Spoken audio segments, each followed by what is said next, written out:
مدرسے کے استاذ محترم جناب حضرت مولانا صدر عالم صاحب کو میں آواز دیتا ہوں بڑے کے ادب اور احترام کے ساتھ کو تشریف لائے.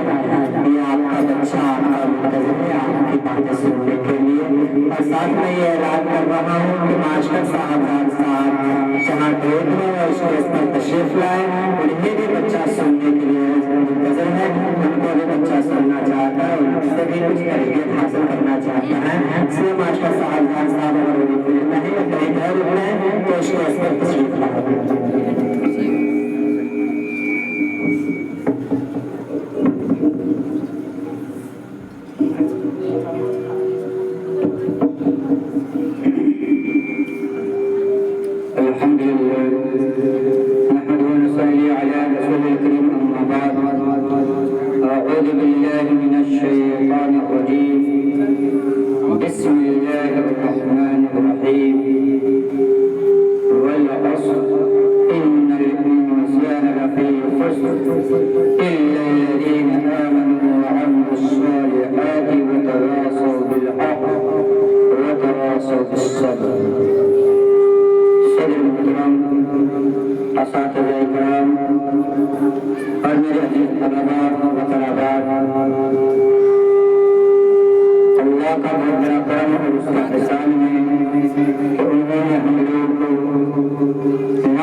جس مقصد کے لیے ہم لوگ یہاں پر بیٹھے ہوئے میرے عزیز طلباء اللہ تبارک و تعالیٰ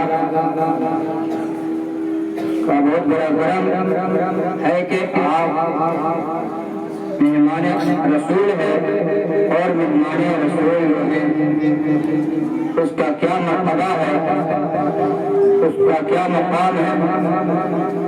میرے عزیز طلباء آپ بڑا صحیح آج غور کیجیے کہ آپ کے ساتھ ہی بہت سارے ایسے ہوں گے گاؤں کے اندر مگر اللہ تبارک و تعالیٰ نے انہی میں سے آپ اس کام کے لیے علم دین حاصل کرنے کے لیے منتخب فرمایا.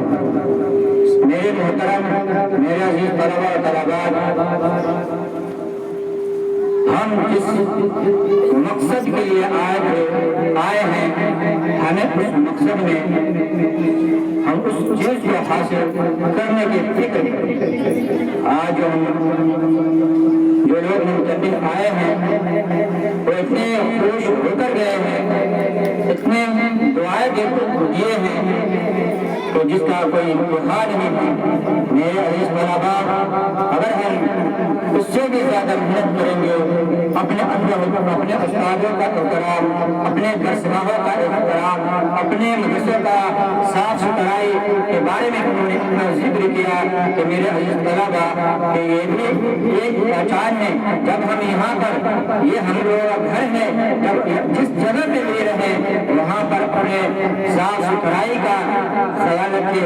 اب تو وہ نصف ایمان کیا کہ باقی آدھا ایمان ہے.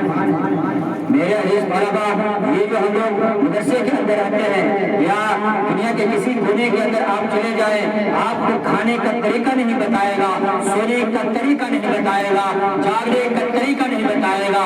یہاں استاد محترم آپ صلی اللہ علیہ وسلم کی جہاں یہ حدیث ہوتی ہے اللہ تعالیٰ نے جس کام کے لیے ہم لوگ کو منتخب فرمایا ہے یہی وہ استاد ہے. آپ کو جینے کا طریقہ بتائے گا سونے کا طریقہ بتائے گا کھانے کا طریقہ بتائے گا چلنے کا طریقہ بتائے گا کیسے کھانا ہے کیسے چلنا ہے کیسے رہنا ہے کیسے پینا ہے کیسے اٹھنا ہے کیسے بڑا سوار کرنا ہے. میرے محترم یہ دنیا کا کوئی ایسا شخص نہیں ہے جو آپ کو اگر کوئی غلط کام کرتے ہیں تو آپ کو روک سکے مگر جینے کا طریقہ سونے کا طریقہ سیدھا اہدنا الصراط المستقیم پر چلنے کا طریقہ اگر کوئی بتاتا ہے تو استاد محترم بتاتے ہیں. میرے عزیز طلباء پڑھائی کے درمیان تمہارے فائدے کے لیے کبھی بچے استاد کو مارتے ہیں کبھی ڈانٹتے ہیں کبھی بچہ کسی طریقے سے وہ پڑھ لے. کوئی ماں باپ نہیں چاہتا ہے کہ اپنے اولاد کو ناکامیاب ہوتے ہوئے دیکھے. ہر ماں باپ کا یہ تمنا ہوتا ہے کہ اپنے اولاد کو کامیاب ہوتے ہوئے ہم دیکھیں. کبھی ماں باپ کوئی بچہ غلطی کر دیتا ہے تو ماں باپ کبھی ڈانٹتا ہے, کبھی مارتا ہے, کبھی بھگا دیتا ہے.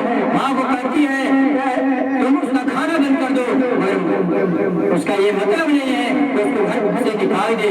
میرے محترم, میرے عزیز طلبا, جب ہم یہاں سے جائیں گے تو اپنے ادب احترام کے ساتھ جائیں گے.